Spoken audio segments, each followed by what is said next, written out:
Agradeço à Ana Filipa esta história, o desafio que eu propus à direção de companheiros para contar a história de Josias. Falaram sobre um verdadeiro tição. Alguém com 8 anos vai governar, vai reinar sobre um país. E que isto revela-nos uma coisa. O que é que nós podemos concluir desta história? Quem é que conhece a história de Josias? Muita gente conhece a história de Josias. Isto para nós podemos concluir o quê? Qual é a primeira conclusão logo ali? Josias, 8 anos, não há nenhuma impossibilidade quando temos Deus ao nosso lado. Hoje eu escolhi para o tema de pregação ser ou não ser desbravador. Não vai ser uma peça ou um texto de Shakespeare, não vai ser, seguramente, mas achei interessante e por isso achei interessante a questão de o que é o desbravador. Eu normalmente tenho as pulsações a 55, neste momento estão a 120.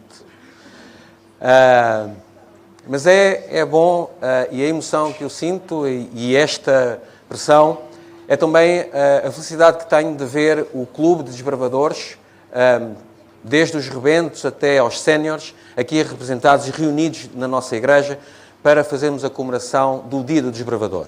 Então, objetivamente, o culto hoje vai ser para os desbravadores.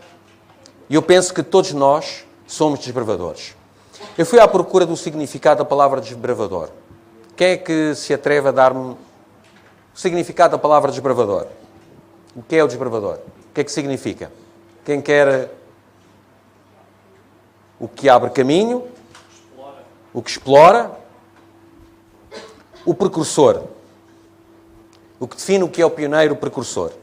Entretanto, num dos dicionários que consultei, o dicionário do Dr. José Pedro Machado, ele tem uma definição que achei muito interessante. Ele, no final, diz que um desbravador é o dissipador de dificuldades. Achei esta definição para desbravador muito, muito interessante. Mas isto é a definição da palavra. E o que é um desbravador? O que é um desbravador? Nós temos um explorador e tal, essa é a definição da palavra. E o que é um desbravador? Desbravadores. O que é um desbravador? Diz, Nivaldo. É um seguidor de Deus. Gostei dessa definição. Eu acho que um desbravador é aquele que vai à descoberta de si próprio. É adquirir conhecimento. Ser empreendedor. Mas sempre segurando a mão de Deus. Este é um desbravador. Este é aquele que é um desbravador. Eu pedi ao Zé Carlos para passar para o slide seguinte. Nos finais do século XX, princípios do século XXI, houve um grupo de investigadores que procuraram fazer, e tinham essa missão, fazer os censos do urso polar, da população do urso polar. Eles tinham esta tarefa, homens e mulheres experimentados em fazer exploração no terreno e fazer o levantamento de animais selvagens do seu habitat. E então eles planearam, face à extensão do terreno e às condições climatéricas, eles pensaram no seguinte: ok, arranjamos um meio aéreo e com equipamento de radiação infravermelha nós vamos identificar essa população e vamos conseguir rapidamente resolver o nosso problema. Só que a utilização desta tecnologia mostrou-se ineficaz. Eles não conseguiram identificar qualquer animal. Eles reuniram-se novamente na sua base e voltaram a reequacionar o problema. O que é que eles passaram? Passaram para a utilização de uma outra tecnologia. Tecnologia de radiação ultravioleta. Também para detecção de corpos através do calor dos animais, dos seres vivos. Vocês acham que eles tiveram sucesso? Não tiveram sucesso. E sabem porquê que eles não tiveram sucesso? Alguém conhece, sabe o porquê? Consegue adiantar? Bom, eles, não tendo sucesso, ao fim de alguns dias, eu diria mais de uma semana de trabalho, eles não conseguiram identificar nenhum urso, não conseguiram fazer nenhum levantamento.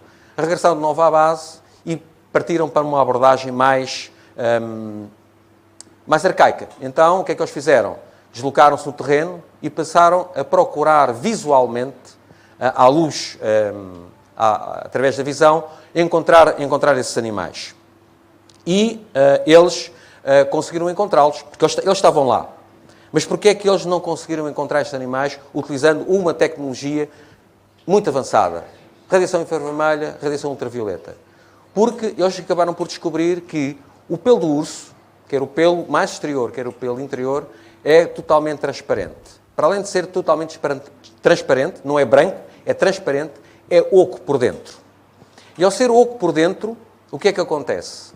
E é incolor, portanto é um pelo que é incolor. Quando incide a luz do sol, ele absorve toda a radiação. O pelo do urso absorve toda a radiação, todo o espectro de radiação da luz solar, incluindo o espectro da luz visível. Portanto, não há forma de detectar, através da tecnologia que eles utilizaram, de detectar o urso, porque o calor não sai, não é libertado. O urso, ou seja, se nós pensarmos um pouquinho, o pelo funciona como se fosse uma fibra óptica. Recebe a luz, mas não deixa passar. A pele do urso, aqui está um urso branco, mas a pele por baixo é uma pele muito escura. Muito escura. Então, a luz solar atravessa o pelo, vai até à pele, a pele retém o calor, absorve a luz e retém o calor. E não liberta calor. Ou seja, além de não deixar passar, de receber a luz, não deixa passar para fora o calor e, por isso, este urso, este animal se mantém quente durante o inverno. Para um urso é extremamente complicado, é muito complexo, se a temperatura ultrapassar os 10 graus centígrados. Eu pedi ao Zé Carlos para passar para o slide seguinte. Este é a forma, e não era detectável, que foi utilizada uma outra tecnologia, para conseguir identificar o urso. Tem ali a escala da temperatura e, como vocês veem, o urso é como se fosse um buraco negro. Absorve todas as radiações e não deixa passar nenhum calor para fora. Nesta busca, perante esta dificuldade, quando estes exploradores terminaram a sua tarefa, o que é que vocês acham que eles perceberam e conclusão chegaram? Que a natureza e o Criador são de facto surpreendentes.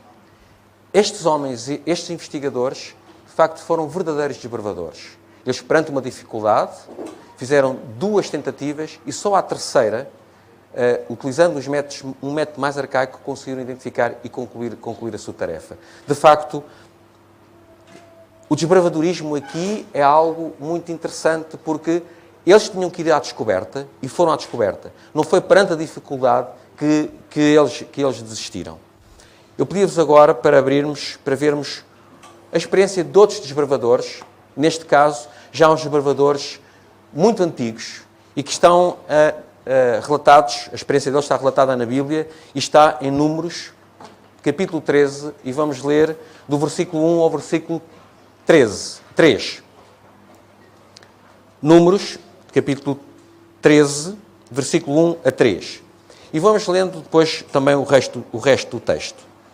E diz assim na palavra do Senhor: Yahvé ordenou a Moisés: envia homens, um em cada tribo, em missão de reconhecimento à terra de Canaã, terra que dou aos filhos de Israel. Enviarás todos aqueles que sejam meus príncipes. Assim Moisés enviou-os do deserto de Parã, conforme a ordem do Senhor. Todos eram chefes de israelitas. E agora, Deus dá esta ordem a Moisés. Moisés seleciona os 12 chefes, estes 12 príncipes, para os enviar. Vamos passar então agora para o versículo 17 e ler até ao 21.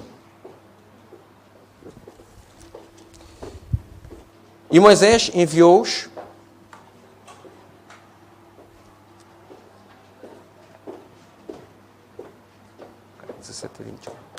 Ok. E Moisés enviou-os a verificar a terra de Canaã e lhes disse: subi pelo Negueb, em seguida atravessei a região montanhosa, então observai como é a terra, como é o povo que ali habita, forte ou fraco, escasso ou numeroso.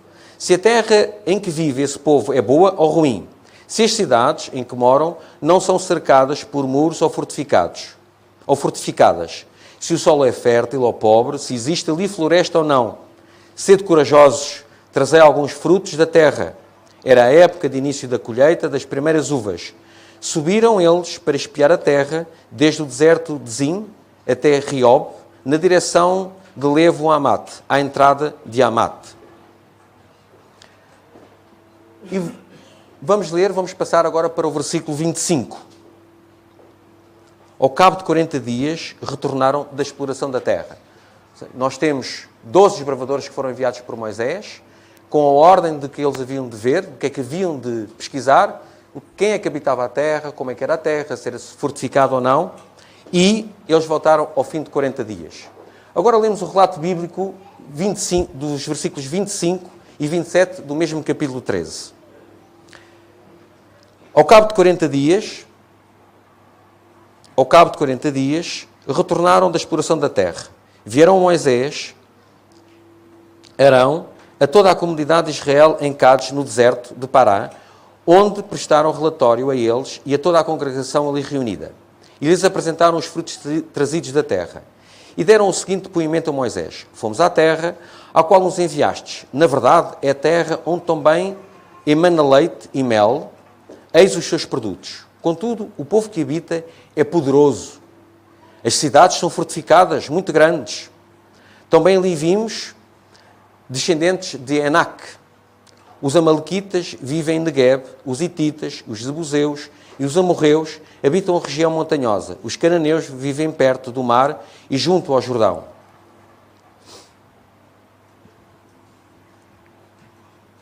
Então Caleb fez calar o povo reunido diante de Moisés. Subimos e herdemo-la. Disse ele: em verdade temos a capacidade de conquistar essa terra. Entretanto os homens que haviam acompanhado reagiram: não podemos marchar contra esse povo, visto que é mais forte do que nós.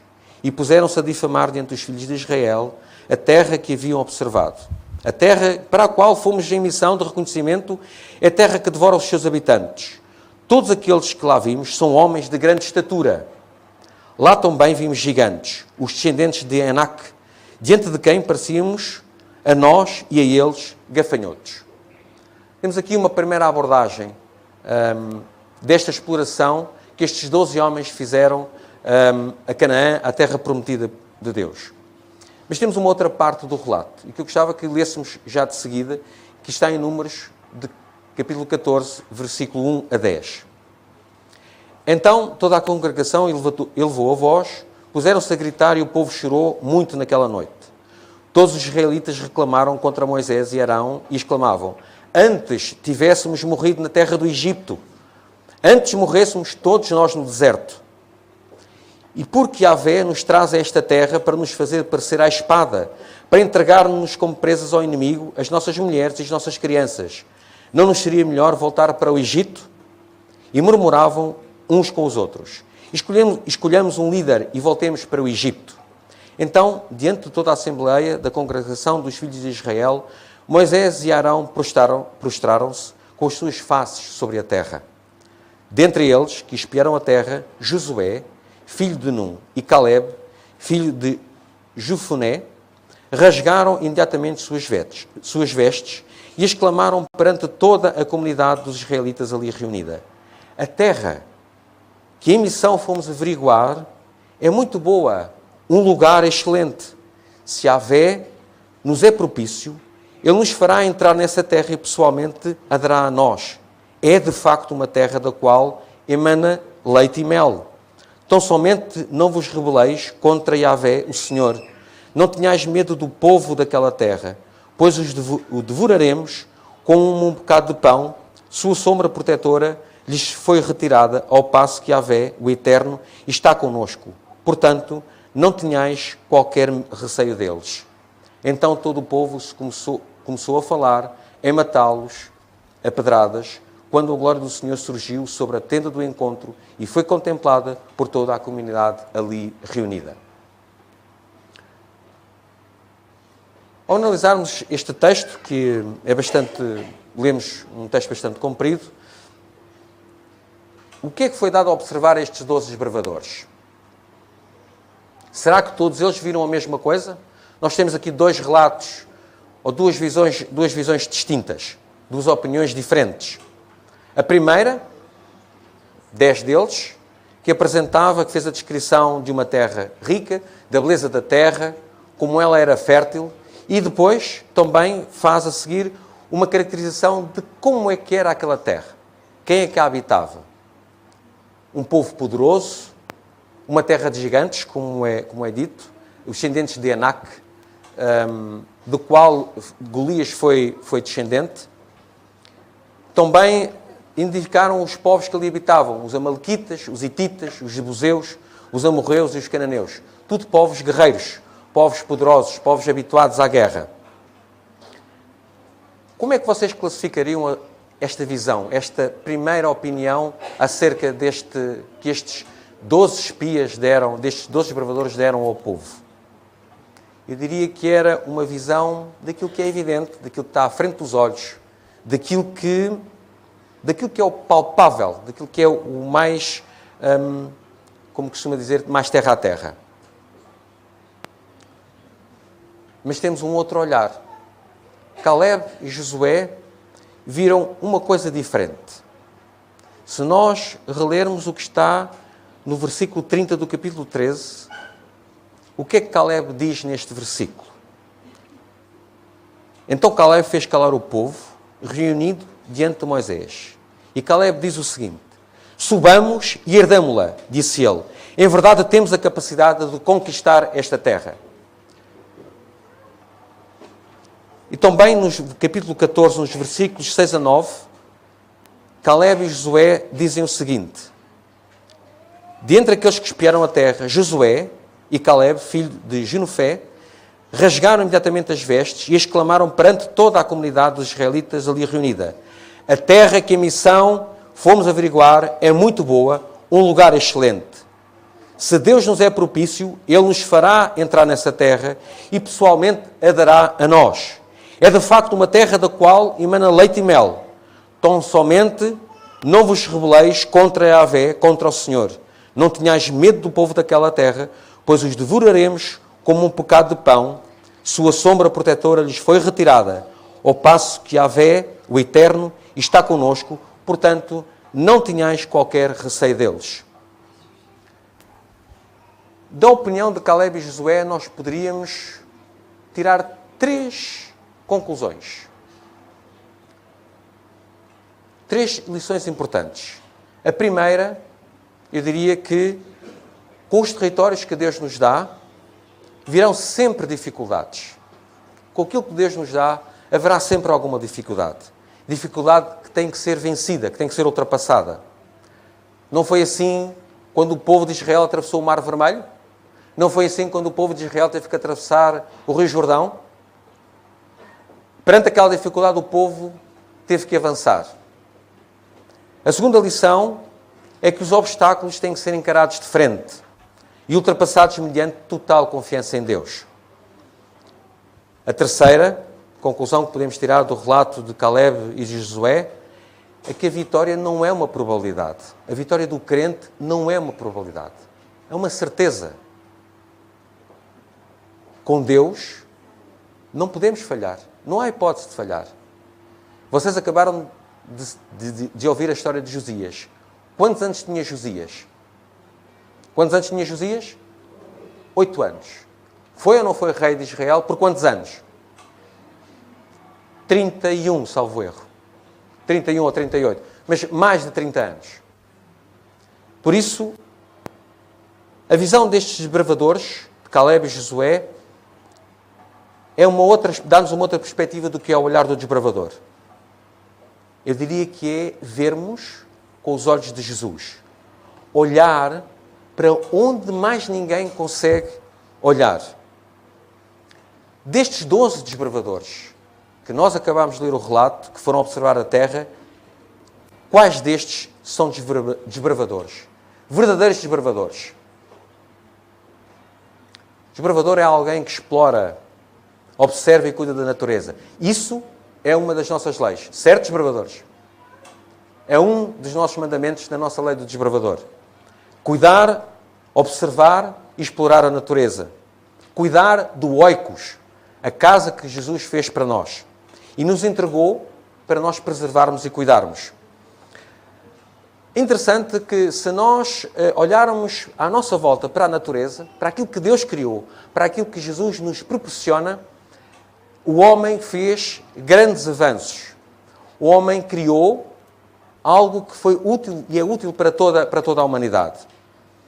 Se nós pensarmos, quantos já andaram de avião? Muitos já andaram de avião. Como é que surge a ideia do avião? Alguém pode dar um palpite? Como é que surgiu a ideia do avião? Houve alguém que um dia acordou bem disposto de manhã e disse, hoje vou inventar um avião. Não. Alguém observou os pássaros e tentou imitar o voo desses pássaros. A história mais conhecida é Ícaro, que criou duas asas e através do movimento também que os aves faziam para levantar voo, ele tentou fazer isso, mas resultou mal, que ele acabou por partir as pernas e partir os braços quando tentou voar a partir de uma ravina. Mas eu tenho aqui neste slide um inseto muito interessante. Quem sabe como é que se chama este inseto? É a libélula, muito bem. Vocês por acaso sabem que a observação deste inseto a que objeto deu origem? O helicóptero, muito bem. Então, a partir da morfologia, da observação da morfologia das asas da libélula, o homem desenvolve o conceito do helicóptero. No século XV, Leonardo da Vinci desenha o primeiro... Podes passar, Zé Carlos, faz favor. Desenha o primeiro protótipo de helicóptero. Isto era uma tela de linho e que tinha uma hélice helicoidal. Nunca chegou, ele não tinha forma de energia, não tinha energia para fornecer este mecanismo, nunca conseguiu levantar voo. Mas em 1907 é criado o primeiro helicóptero mais semelhante àquilo que nós, já aproximado de nós. Vocês sabem quanto tempo este helicóptero esteve no ar? Têm ideia? 20 segundos. Foram os irmãos Berguet e o Sr. Paul Cournot que desenharam e conceberam este helicóptero que levantou do chão 50 centímetros e esteve no ar 20 segundos. No entanto, este foi um voo não tripulado. Podes passar para a frente, Zé Carlos, por favor? Este, sim, é o primeiro helicóptero, o primeiro voo tripulado que se conseguiu fazer. Também não durou mais do que 50 segundos. Ao fim de 50 segundos, o helicóptero, esta máquina caiu. Podemos ver um pouquinho mais. Então, o primeiro helicóptero a ser concebido e a conseguir voar foi desenvolvido pelo exército alemão, feito em 1938, e temos aqui duas fotografias dessas máquinas. Mas estas máquinas não ficaram... Podes passar para o slide seguinte, por favor? Estas máquinas não ficaram por aqui. Hoje todos nós vemos, quando estamos na praia ou noutro sítio qualquer, essas máquinas voadoras passarem no ar. São hoje utilizadas no salvamento das pessoas no mar. Muitos de vocês, se calhar, viram já em séries ou no cinema, ou mesmo no telejornal, as equipes de salvamento dos Estados Unidos que vão ao meio do mar e utilizam helicópteros. A companhia número 1 do mundo, a construtora número 1 de helicópteros, os senhores, o fabricante Sikorsky, desenvolveu o seu último modelo a partir da observação desse maravilhoso inseto que é a libélula, ou a libelinha. Eles fizeram este último modelo, eles fizeram uma pesquisa a este inseto, fizeram mais de 2.000 imagens que foram processadas por uma equipe de engenheiros informáticos da IBM para conseguirem perceber quais eram as manobras realizadas pelas asas da libélula, que são, de facto, muito diferentes de todos os outros insetos. Estas asas não se conseguem dobrar sobre o corpo. Os músculos, a forma como são utilizados os músculos, são diferentes de todos os outros insetos quando ela faz o seu voo. E, nesse voo, ela consegue ter um voo letal. Que se ela for encontra um inseto que queira caçar, o embate é tão forte e as suas patas são utilizadas depois para agarrar isso. Tudo isto ela faz manobra através das asas deste inseto. De facto, Deus criou coisas espetaculares. Estejamos nós atentos àquilo que Deus criou e à beleza que tem a sua criação. Mas há uma coisa que é incómoda. Se nós olharmos para isto, o que é? Isto é um emblema. Mas o que é que segura este emblema à minha camisa? Sabem como é que isto se chama? Velcro. Sabem a origem da palavra? Duas palavras francesas. Velours e écroché. Duas palavras francesas. Velours, que significa veludo, e écroché, gancho. Podes passar para o slide seguinte, Zé Carlos. Ora, isto que nós vemos aqui, duas imagens de velcro, e vemos uma planta. Esta planta, eu vou dizer o nome em grego, Arctium lapa. Em português, chama-se bardana. Isto é muito incómodo. E o senhor Georges de Mestral, um suíço, que costumava caminhar nos Alpes com o seu cão, ele, quando chegava à casa, aquilo que mais detestava fazer era tirar estas coisinhas da roupa, porque vinham agarradas à sua roupa e o coitado do seu cão vinha cheio disto. Ele começou a olhar para isto, para este incómodo, porque isto era incómodo, ele ia a correr, isto incomodava, depois quando ele chegava à casa tinha que tirar aquilo tudo do seu fato e também do seu cão. Ele observou esta plantinha, como vocês veem, é pequenininha, ali entre os dedos, observou e viu que estas sementes tinham uns pelos. E estes pelos tinham uns ganchos que se agarravam ao tecido. Mesmo através de um incómodo, Jesus capacitou-nos e capacita-nos para criarmos coisas extraordinárias e úteis para a humanidade. Nem todas são bem aproveitadas. Mas Jesus, ao entregar-nos a obra da sua criação, dando-nos a responsabilidade de cuidar da casa que Ele criou, permite ter-nos acesso e dá-nos acesso a uma imensidão de conhecimento, de sabedoria e de descoberta. Jesus, o nosso mestre e modelo, ele também foi um desbravador. Passa para o slide seguinte, Zé Carlos, faz favor. Como disse alguém, Deus fez um design inteligente. Teu é o dia e tua é a noite. Preparaste a luz e o sol, como está escrito pelo salmista. Jesus, para mim, é um desbravador. Ele veio à Terra. Como dissemos no início, o desbravador é um explorador. É aquele que desbrava, que percorre novos caminhos. Jesus, quando veio à Terra, encontrou um mundo que não era aquele que ele criou. Ele tinha criado algo que era completamente diferente. Ele encontra um mundo caído, um mundo degradado. O mundo que o recebeu na forma de homem nada tinha a ver com o mundo que tinha criado através da sua palavra. Se Jesus tivesse sentido dificuldade e tivesse, perante as dificuldades, tivesse recuado, vocês acham que nós estaríamos aqui? Não. De facto, Jesus não hesitou em enfrentar uma situação que lhe era completamente desconhecida. Para ele, aquela situação em que ele se encontrava naquele momento, era totalmente desconhecida. Nós não nos podemos esquecer que ele abdica da sua glória para nos conquistar e nos vir resgatar. Ele abdicou da companhia do seu Pai. E ele nunca usou a divindade para ultrapassar as dificuldades que se lhe depararam ao longo da vida. Nunca. Ele depende completamente do Pai. A máxima expressão dessa atitude é quando ele faz uma oração ao Pai momentos antes de ser preso no jardim do Getsemane. Se nós abrirmos a nossa Bíblia em Lucas 22, e lermos os versículos 42 e 43, podem-me acompanhar, por favor? Lucas 22, versículos 42 e 43. Esta é uma passagem subejamente conhecida por vocês,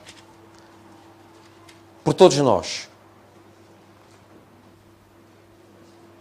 Jesus faz a seguinte oração: Pai, se queres, afasta de mim este cálice. Entretanto, não seja feita a minha vontade, mas o que tu desejas. Foi então que lhe apareceu um anjo do céu que o encorajava. Nós podemos dizer esta frase, isto que Jesus disse, esta oração, de uma outra forma. De uma forma, se calhar, mais próxima de nós. Ele talvez fizesse a oração desta forma: Pai, haverá outra forma de resolver o problema? Se houver, vamos lá. Se não, faças a tua vontade. Jesus, no seu infinito amor, por ti e por mim, ele veio desbravar um caminho que lhe era desconhecido. Mas confiante no Pai, sempre confiante no Pai, ele percorre esse caminho e enfrenta cada dificuldade com a certeza de que Deus está com ele. O nosso amado Jesus entrega a sua vida ao Pai e morre por cada um de nós. Morre por ti, desbravador, morre por mim também, confiando totalmente no Pai. Compreende o objetivo da minha mensagem, queridos desbravadores? O objetivo é o desafio que está diante de vós, o desconhecido. Há tanta coisa para descobrir ainda, a começar por cada um de vós, a começar por vocês próprios.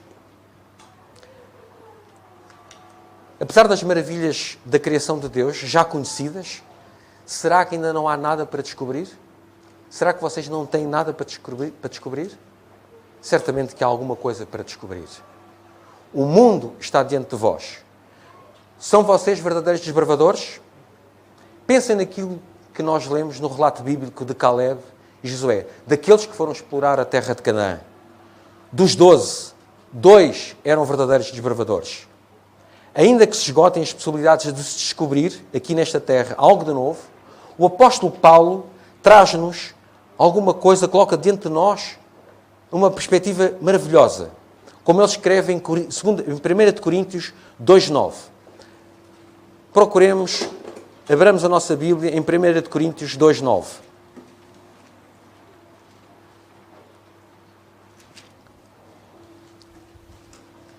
Paulo diz-nos o seguinte perante a descoberta.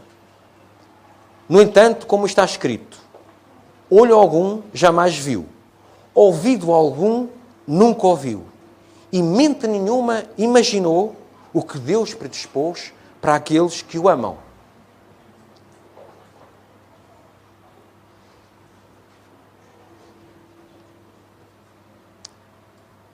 Por isto, eu digo que vale a pena ser cristão e um verdadeiro desbravador. O desbravador não tem receio do desconhecido quando está fundamentado em Deus e em Jesus. Josias, a primeira coisa que fez foi procurar Deus. Jesus, perante a dificuldade, a primeira coisa que fez foi procurar Deus. Josué, Caleb, o que fizeram foi procurar e ter a certeza que aquilo que Deus lhes tinha prometido era seguro. Não era uma possibilidade, era uma certeza. Que desbravador queres ser tu?